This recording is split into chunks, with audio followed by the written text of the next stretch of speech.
My father hasn't left the basement in 2 months. I now know the horrifying reason why.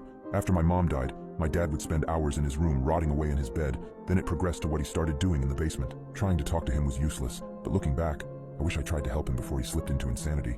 The first time I saw my dad slip down into the basement was when he was carrying a notebook and a mannequin. I tried questioning him about it, but the only response I received was a half mumble before he shut the door behind him.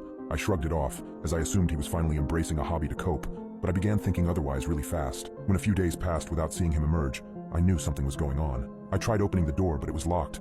No matter how much I knocked or even called his cell, he completely ignored me. Eventually, my brain started making assumptions about what was really going on down there. About a month into him being isolated, I started to wake up to him screaming as if he were being tortured long into the night. I knew at that point that he was completely losing his mind. Disgusting stenches I couldn't identify began filling the house. Looking back now, I don't know why I didn't call anyone, tell anyone, or ask for help, but deep down, I just wanted my dad to get better on his own. I didn't want anyone to know that my dad was acting like a freak. As the second month of this behavior approached, his screams turned into whimpers and pleads. I was now worried that something far more sinister was taking place, and I knew that I couldn't sit back and let my father destroy himself any further. Although I was scared about entering his space, I knew I had to save my dad. On a Friday, when I was coming back from school, I could hear my father manically laughing and decided it was time to break down the door. Using a wrench from one of my dad's toolboxes, I managed to crack the wood frame, making it easy to push it open.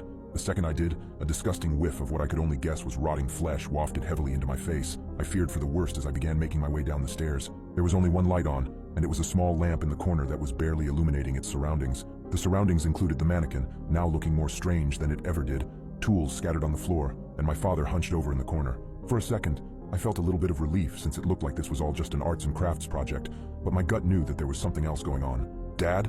I finally said it after the longest few seconds of my life. My father began to slowly turn his body towards me, or at least what was left of it. Several bandages wrapped my father's limbs. Parts that hadn't been covered yet revealed deep wounds where his skin had been removed. My father's screaming during the night has now started to make sense. Not paying attention to my own body, my foot missed the next step on the staircase, and I tumbled down onto the basement floor. Immediately, I pushed myself up against the wall, doing my best to keep my distance from my dad. "Dad, what have you done?"